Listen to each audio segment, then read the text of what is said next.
یہ خبر ہے ایشیائی ترقیاتی بینک نے پاکستان کے لیے اضافی 4 کروڑ 80 لاکھ ڈالرز قرض کی منظوری دے دی۔ رقم Balochistan water resources development sector منصوبے کے لیے منظور کی گئی ہے۔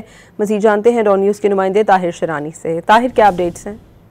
جی، ایشیائی ترقیاتی بینک کے مطابق جو اضافی 4 کروڑ 80 لاکھ ڈالرز کا قرضہ ہے وہ بلوچستان میں نظام آبپاشی کے منصوبوں کی تعمیر پر خرچ کی جائے گی۔ بلوچستان میں سری توئی ڈیم کی کمانڈ ایریا میں نظام آبپاشی کو بہتر کیا جائے گا۔ منصوبے کے تحت علاقے میں واٹر سپلائی لائن بچھائی جائے گی۔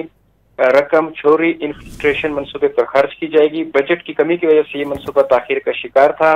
اے ڈی پی کے مطابق بلوچستان آبی وسائل منصوبے کے لیے اضافی یہ قرض کی منظوری دی گئی ہے۔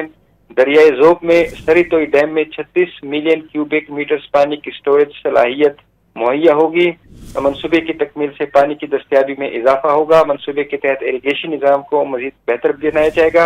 اب ایشیائی ترقیاتی بینک کی جانب سے جو قرض کی رقم یہ منظور کر لی گئی ہے، آنے والے دنوں میں اس حوالے سے معاہدہ کیا جائے گا اور اس کے بعد پاکستان کو یہ رقم فراہم کی جائے گی۔ طاہر شرانی، بہت شکریہ آپ کا۔